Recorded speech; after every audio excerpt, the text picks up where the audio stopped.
Welcome to podcast number 15 and Luke on location. I was just asked where we're going to go with this podcast. I said, I don't know. So it's better to find out as a group. Let her ride. That's what we're going to do. You might right. be able to tell that by the time we get done. Time will tell.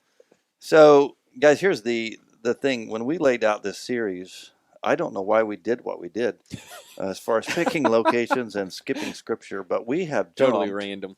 Our schedule jumped us all the way from chapter 12? 12. To 21. Who planned that? Matt. I believe. Fred. Had to be Fred. Had to be Fred. That Fred. would be Fred. Hunter. So, Yeah, I'm sure it was. I mean, a part of the reasoning is this moment, this section of the teaching is teaching. He's not doing so much travel, and there are places that we couldn't go that he goes. He's down in Jericho. He's doing some Samaritan things. There's a couple of healings in Jericho that he participates in. There's Zacchaeus, and we knew we couldn't or weren't going to that location. So maybe that's why we planned to skip this. But there's tons of good teaching. We were going through all the files yesterday, I think, and we were like, why did we skip this video? This is a fantastic video. Yeah. Skip it. So We didn't know. we didn't have that many that were fantastic, and we skipped the one. Anyway, so there's some great teaching that, Luke 15, 3 great stories of seeking the lost, of God's passion for seeking the lost, and really the story of the older brother who's selfish and doesn't want to share, when his brother comes home. So that's a great story. There's the story of the rich young ruler, the end of chapter 18. I love that story. But we're going to jump ahead, trying to go with what we've got, I guess, right? So I started studying this chapter 21, and it's Jesus and the temple. He's in Jerusalem. It's the last week of his life, and I thought appropriately we need to back off to chapter 19. And so instead of going to 21 like it's on the schedule, I'm going to go with chapter 19, the latter part of that, not the first part, because the first part is in Jericho. It's Zacchaeus and the calling of Zacchaeus. I'm going to jump all the way to verse 28 in chapter 19. As Jesus had said this, he went on ahead, going up to Jerusalem. And so we're at that point where we were when we enter Bethany. That's been a few weeks ago. Jesus left Jerusalem, left Bethany, went back down to Jericho, went to Galilee, did some ministry there. We're a few weeks later now. He's returning. I read from John MacArthur, who's generally pretty accurate on this kind of stuff, that 10 years following Jesus, it was recorded in Jerusalem that there were 260,000 lambs sacrificed at Passover. So if you figure a lamb per family, which could have been a very large number of people, even if you take a minimal of a lamb for 4, that's 1 million people. Mm-hmm. And we were speculating and unable to check just how big Jerusalem is. Andrew, you said Romans considered it? At 10,000, it was like a city, like a large city. 10,000 people. Yeah, that was kind of like a unit of measurement. There were larger ones, obviously, but that was kind of like in the ancient world, 10,000 was kind of a benchmark. Yeah, so we know geographically the city of David's a small area, the temple area. It wasn't a huge city. Bethany and Bethpage were very small villages on the backside of the Mount of Olives. We've talked about that. So when you take that number of people, and Jesus is traveling in, we're a week ahead of time.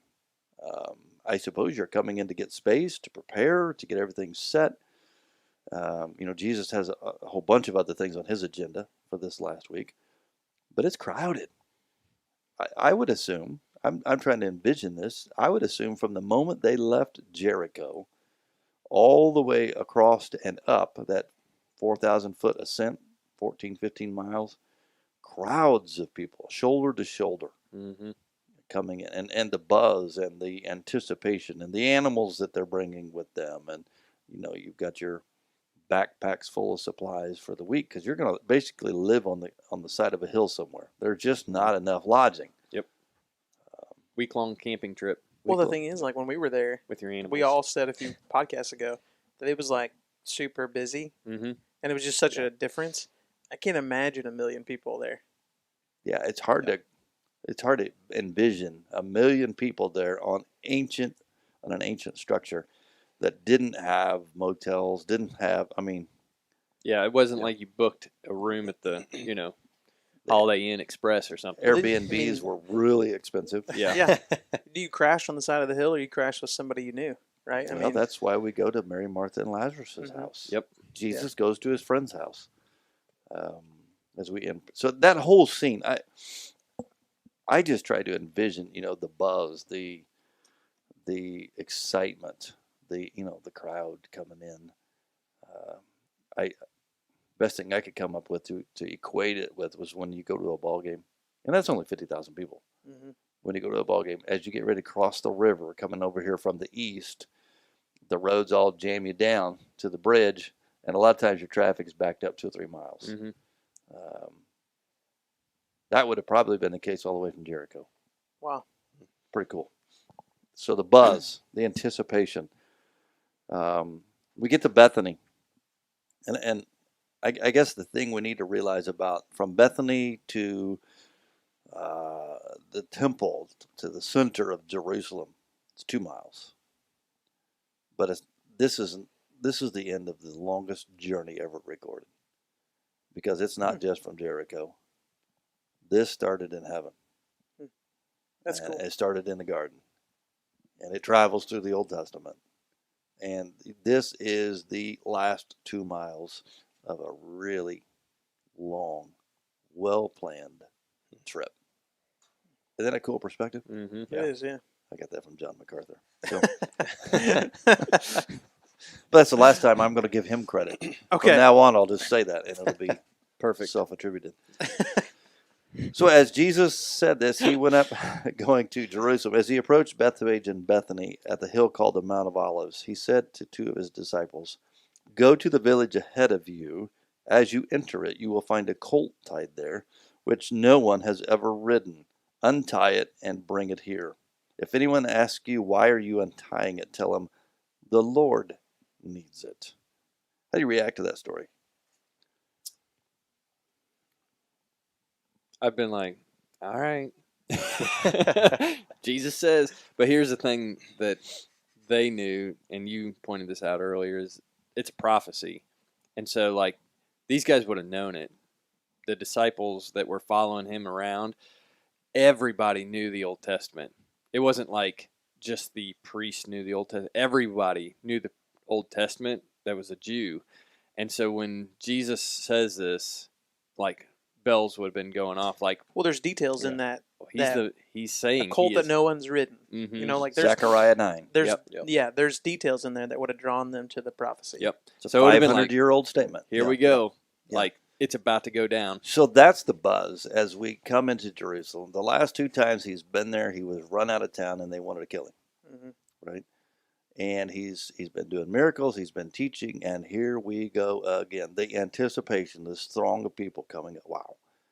And then he gets on the colt.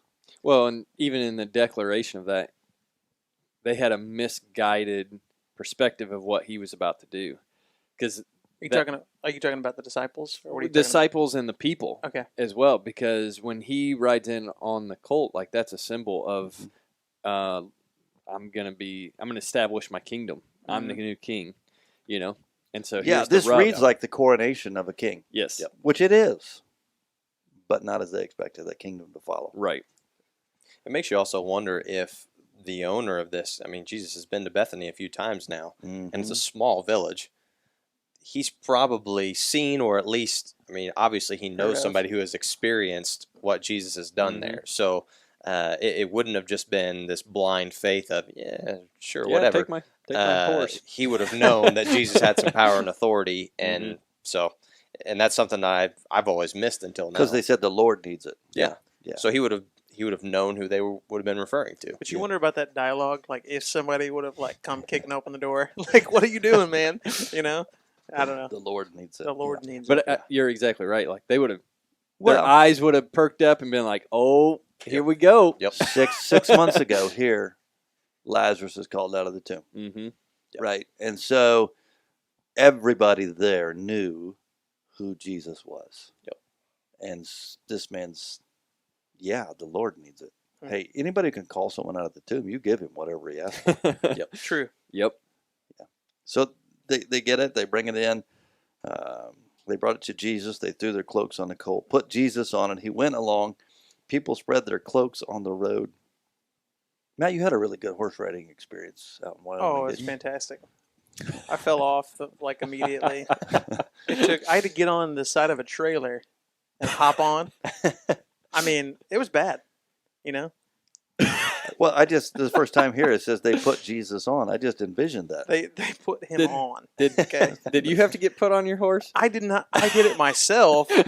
They walked the horse to the trailer, and then I got on. But I will tell you, when I had to get off to shoot an elk, I was ready. I mean, it took like 8 steps to actually start walking, but I mean, I was good to go. What about you? You rode 35 miles. I think I did 10. I felt like Lazarus. It was horrible.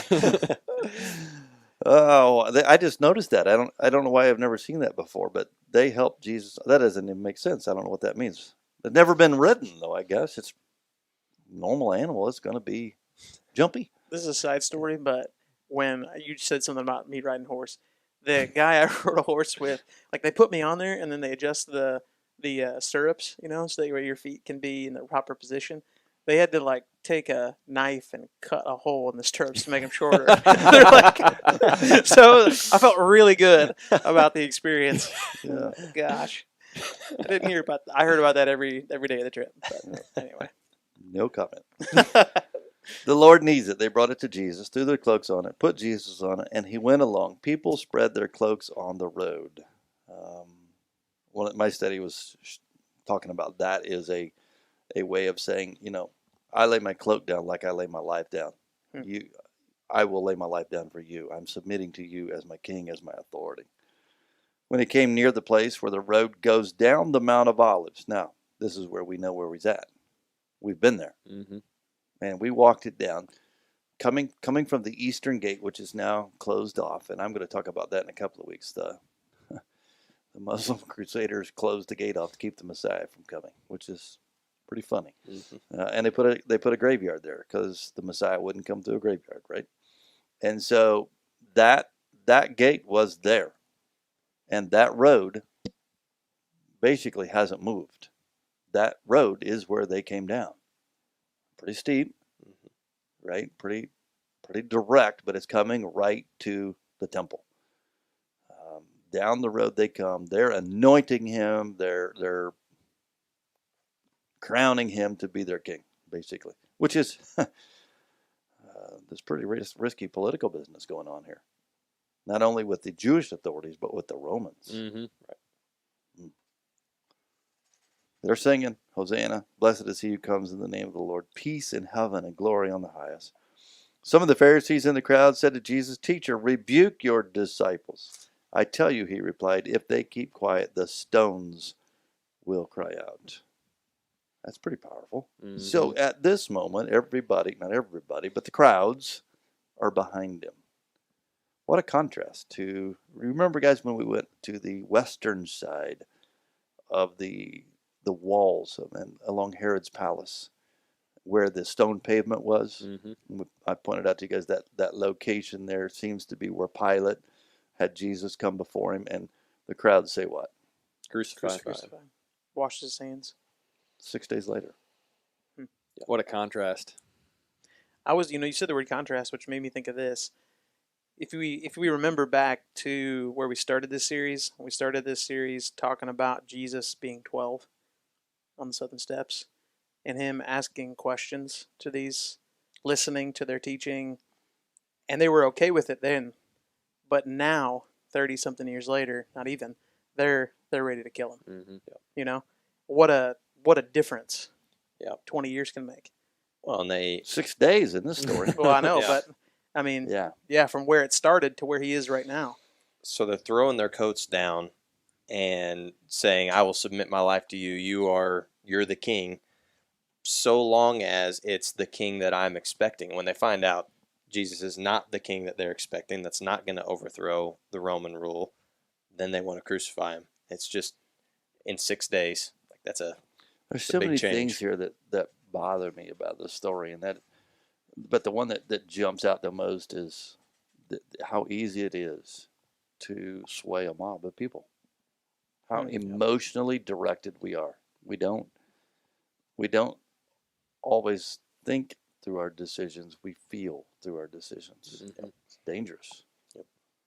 I wonder in the crowd, how many people laid their cloaks down before him and showed up on the stone pavement and called for his crucifixion. It could have been a separate group of people. We're talking about 1 million. I just wonder how many were in both. I'm sure there was. I'm sure there was, yeah. Well, there's this continual reminder with the ministry of Jesus of people that have missed him.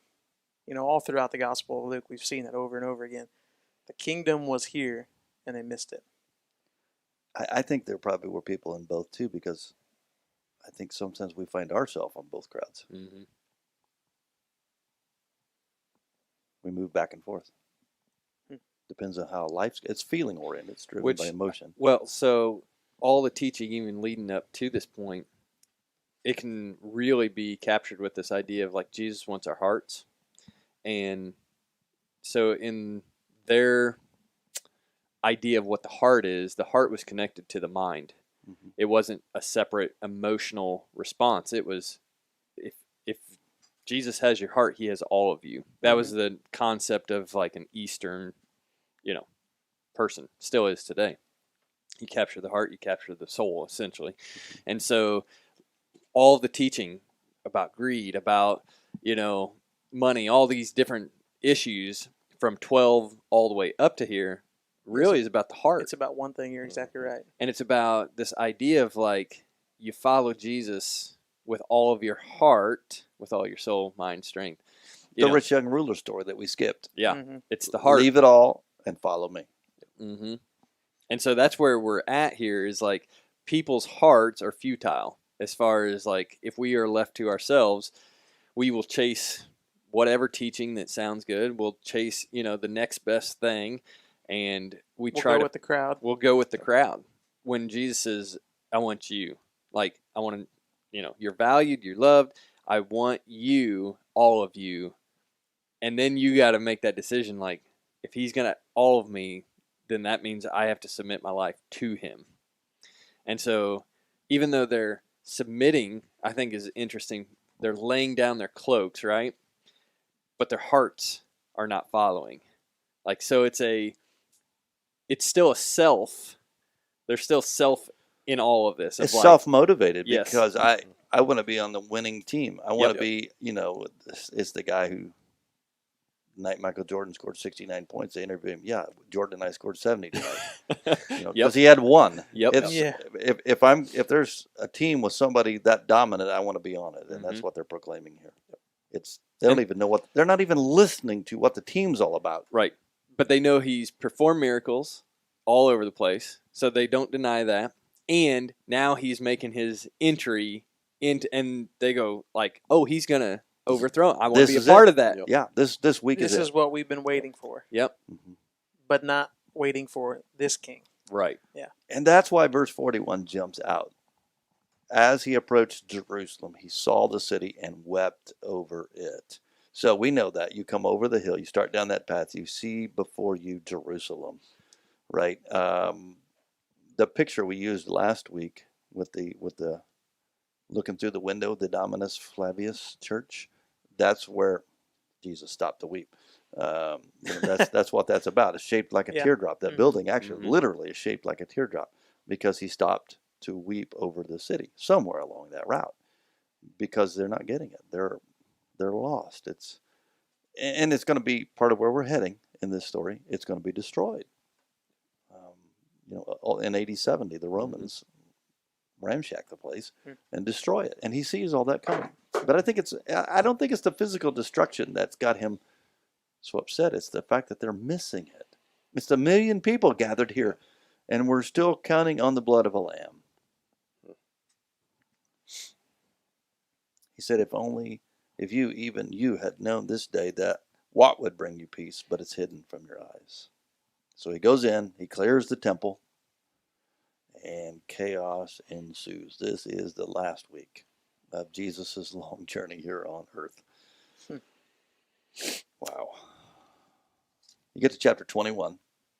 So from that perspective, we can see what may, some people say, may have been the most incredible building in the world in that day. The most absolutely stunning structure that anyone could ever behold. And Jesus says this: as he looked up, Jesus saw the rich putting their things into the temple treasury. And he talks about how beautiful this is. And he says, not one stone is going to be left upon another. It's going to be destroyed. It's going to be thrown down. It's going to be nothing left. Right? And they say, this can't be. That's where the story goes with this. And ultimately, Jesus says, you know what? Not just this, but the whole world is ultimately going to be judged and laid bare before the Lord. Man, there's a lot goes on in this whole story. Mm-hmm. This week is going to be packed with stuff. We're going to linger for a while around Jerusalem here, around these locations. Why don't we wrap this podcast up with just a few maybe highlight thought that comes to your mind about when you stood on the Mount of Olives, when you came down that path, when you thought about this is where Jesus walked triumphantly, and then by the time we get to the bottom of the hill, we're walking the path where he walked under arrest. We can see over the hill to Golgotha. What do you remember thinking as we came to this spot? I think the first thing that came to my mind was that Jesus walked this path for everyone. That he walked this path for me. I think for me it was pretty emotional, just because, I've seen pictures my whole life, but seeing it and being there I felt like it's pretty heavy. I think one of the things that stood out to me was kind of what we've talked about today is Jesus standing here overlooking the city. And he does this a couple times, but he's right there in their midst, and they've seen these miracles. They've heard about all these things, and they still don't get it. And not that that's a new phenomenon, and we have it everywhere here too, but he's right there, and they don't get it. I don't see it. I think from the disciples' standpoint, like walking in, I think there's a heaviness that Jesus has and an excitement that the disciples have.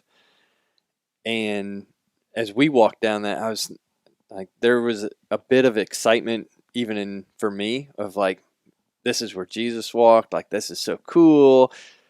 And I don't know, I was just kind of struck with the fact that like, how often do we get distracted by the cool things, and instead of really focusing on what Jesus is calling us to in that moment, and just thinking the weight that Jesus is carrying down that hill, for his disciples, but like you said, for all of us. Yeah. So it's a heavy moment, but it's, yeah. Makes you wonder what the interaction between Jesus and the disciples. It's probably like, dude, why are you crying? Yeah, because even so, it had been 2 weeks ago at this point. We talked about Mary and Martha, and the fact that Mary's sitting at Jesus' feet, and later in when he goes back and we talked about, it's probably the Simon the leper's house where he's eating and interacting again. Mary has been sitting at his feet and knows what's coming, and it just seems like the disciples don't fully grasp it. And this is the story of them the whole time. Like, they're not really getting everything. But I just wonder what the contrast would have been between Jesus and the disciples as they're walking down this hill. Like, I think you said, they're excited. There's a ton going on, and Jesus knows what's coming, and they get it, but they don't get it. Mm-hmm. He seems to be so focused on the burden of the lostness. I mean, when you crest that hill, in essence, you can see the cross. Mm-hmm. Yeah. Yep. And he could see the cross. He could see the brokenness, To me, the thing, and I remember doing a video standing on the southern steps and looking up the hill, looking at the Garden of Gethsemane, turning to the west and seeing the trial location and Galacunte, Peter's denial and all of that happening. It's just right there. It's in a valley. And Jesus came here on purpose. We talk about the crowds being swayed and ebbing and flowing emotionally. He is not. Every step is calculated. Every event is purposeful. This is not an accident. we're talking about Jesus here. At any moment, he could have stopped the whole thing. But this is, Zechariah 9:9 was 500 years ago. And he climbs on the back of that colt. Mm-hmm. Yeah. Why? Because it's all planned out. Yep. This is the end of a long, long journey. And God is absolutely writing every detail. It's Pretty incredible. awesome. Yep. Pretty awesome. Well, let's wrap this up for today. Thanks for taking the time to join us for podcast number 15 of Luke on Location.